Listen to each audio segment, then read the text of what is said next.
Hi നമസ്കാരം കൂട്ടുകാരെ. താളന്തവരയുടെ പുതിയൊരു എപ്പിസോഡിലേക്ക് ഏവർക്കും സ്വാഗതം. ഇന്ന് ഞാൻ ചെറിയൊരു എരിശ്ശേരിയാണ് ഉണ്ടാക്കുന്നത്. ചെറിയ ചെറിയ കുഞ്ഞു കുഞ്ഞു ഞാൻ ഇടനില്ല സാധനം വെച്ചിട്ട് ഞാൻ ചെയ്യുന്നതാണ്.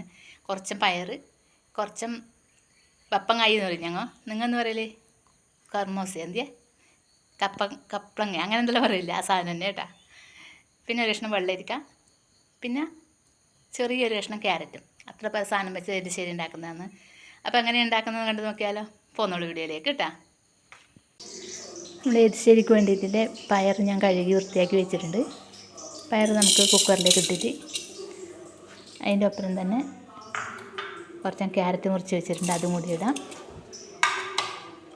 പിന്നെ വെള്ളരിക്കയും കൂടി ഇടാം. പിന്നെ നമ്മുടെ പപ്പങ്ങായി നിങ്ങളെ കർമൂസയും കൂടി ഇടുന്നുണ്ട്. ഇതെല്ലാം ഞാൻ കുക്കറിൽ ഇട്ടിരുന്ന് പെട്ടെന്ന് വെന്ത് കിട്ടാൻ വേണ്ടിയിട്ടാണ്. മറ്റേ അത് വേവാൻ കുറച്ചും പണി വരില്ലേ. ലേശം മഞ്ഞൾപ്പൊടിയും കൂടി ചേർത്തു. അത് വേവാൻ തക്കത്തെ വെള്ളവും കൂടി എടുത്തിട്ട് ഒന്ന് കുക്കറിലിട്ടിട്ട് വേവിച്ചെടുക്കാം നമുക്ക്. വെന്തതിന് ശേഷം ഞാൻ ഇതൊരു മൺചട്ടിയിലേക്ക് മാറ്റും. കറി ഞാൻ മൺചട്ടിയിലേക്ക് വെക്കും. ഇതൊന്ന് വേവിച്ചെടുക്കാം. അപ്പം നമ്മളെ സാധനങ്ങളെല്ലാം വെന്ത് വരുമ്പോഴേക്ക് നമുക്ക് അതിന് കുറച്ച് അരവുണ്ടാക്കണം. അതിന് വേണ്ടിയിട്ട് ഒരു അരമുറി തേങ്ങ ഞാൻ ചിരകി വെച്ചിട്ടുണ്ട്. അതിലത്തേക്ക് കുറച്ചും ജീരകം ഇടാം. കുറച്ചും മതി. അപ്പോൾ കുറച്ചും ജീരകവും കുറച്ചും മുളക് പൊടി, കുറച്ചും ചെറിയൊരു കളറിന് വേണ്ടി മാത്രം മതി. നമ്മൾ അതിലേക്ക് കുരുമുളക് പൊടി ചേർക്കുന്നുണ്ട്. അപ്പോൾ അതുകൊണ്ട് കുറച്ചും ചെറിയൊരു കളറിന്, പിന്നെ ഒരുപാട് അങ്ങനെ എരിവ് വേണ്ട. അപ്പോൾ നമുക്ക് മുളക് പൊടിയും കൂടി ചേർത്തിട്ട് ഇത്ര പരം മതി. ഇനി ഇതൊന്ന് അരച്ചെടുത്തിട്ട് വരാം. ഇത് നല്ല നൈസായിട്ട് അരച്ചെടുക്കണമെന്ന് വേണ്ട, കുറച്ചും തരിതരിപ്പോട് കൂടി അരച്ചെടുത്തിട്ട് വരാം. അപ്പോൾ ഞാൻ കുക്കറിൽ നിന്ന് നമ്മളെ മൺചട്ടിയിലേക്ക് മാറ്റിയിട്ടുണ്ട്. ഇനി ഞാൻ നേരത്തെ ഉപ്പിട്ട് കൊടുത്തിട്ടുണ്ടായിട്ട്, അപ്പോൾ ലേശം നമുക്ക് ഇതൊക്കെ ഉപ്പും കൂടി ചേർത്ത് കൊടുക്കാം.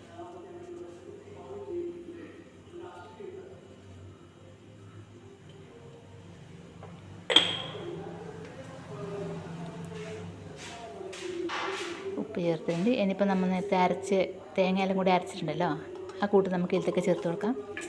എന്നിട്ട് ഇതൊന്ന് സെറ്റാക്കി എടുക്കാം. ഒരുപാട് വെള്ളം വേണ്ട, എന്നാൽ നല്ല കട്ടിയിലും വേണ്ട. നമ്മളെ കൂട്ടുകറിയിലൊന്നും ലെവലിലേക്കല്ല ഞാനിത് ഉണ്ടാക്കാൻ ഉദ്ദേശിക്കുന്നത്. ഞാൻ ഈ പയർ വെച്ചിട്ട് ഇത് ആദ്യമായിട്ട് ചെയ്യുന്നതാണ്.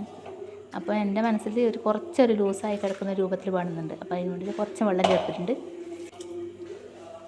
അങ്ങനെ വെള്ളമെല്ലാം ചേർത്ത് കറക്റ്റാക്കി വെച്ചിട്ടുണ്ട്. ഇനിയിപ്പോൾ ഇത് തിളച്ച് വരുന്ന സമയത്ത് ഇത് വെള്ളം കുറുകുകയും ചെയ്യും, കുറച്ചും കട്ടിയാവുകയും ചെയ്യും.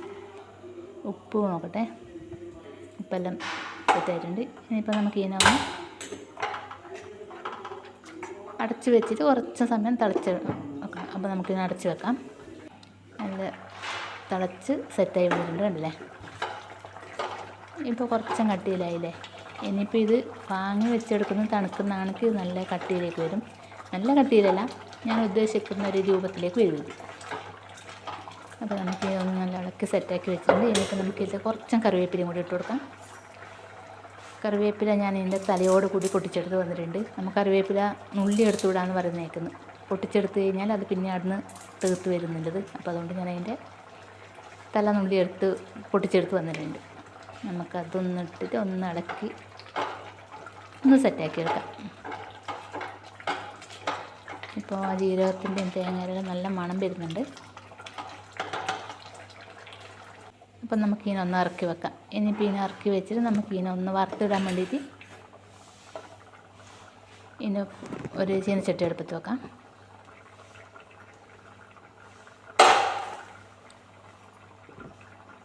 അതിലേക്ക് നമുക്ക് കുറച്ച് എണ്ണ ഒഴിച്ച് കൊടുത്തിട്ട് എണ്ണ ചൂടായി വരുന്ന സമയത്ത്, എൻ്റെ ഇതിൽ നിന്ന് കുറച്ച് വീഡിയോ മിസ്സായിട്ടുണ്ട്, അതുകൊണ്ടാണ് ഞാനിത് ആദ്യം തന്നെ പറയുന്നത്.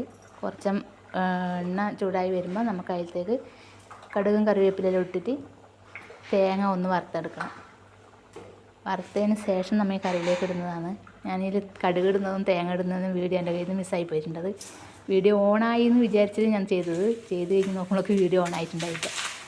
അപ്പോൾ അതുകൊണ്ട് തേങ്ങയിലോട്ട് ഇതൊന്ന് നല്ല മൊരിഞ്ഞ് വരുന്ന സമയത്ത് നമുക്ക് കറിയിലേക്ക് ചെരിഞ്ഞെടുക്കാൻ. കണ്ടില്ല, നല്ല മൊരിഞ്ഞ് വന്നിട്ട് കറിയിലേക്ക് ചെരിഞ്ഞ് വെച്ചിട്ട് നല്ല, ഇപ്പോൾ ഞാൻ നേരത്തെ പറഞ്ഞ ആ സെറ്റായി വന്നിട്ടുണ്ട്. വേണ്ട ലൂസും അല്ല, എന്നാൽ നല്ലോണം കട്ട് ചെയ്തുമല്ല, കണ്ടില്ലേ. അപ്പോൾ നമ്മളെ അടിപൊളി എരിശ്ശേരി കറി റെഡി ആയിട്ടുണ്ട്.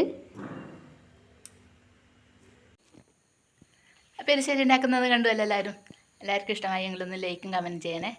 അപ്പോൾ അടുത്തൊരു വീഡിയോയിൽ കാണുമ്പോൾ എല്ലാവർക്കും ബൈ ബൈ.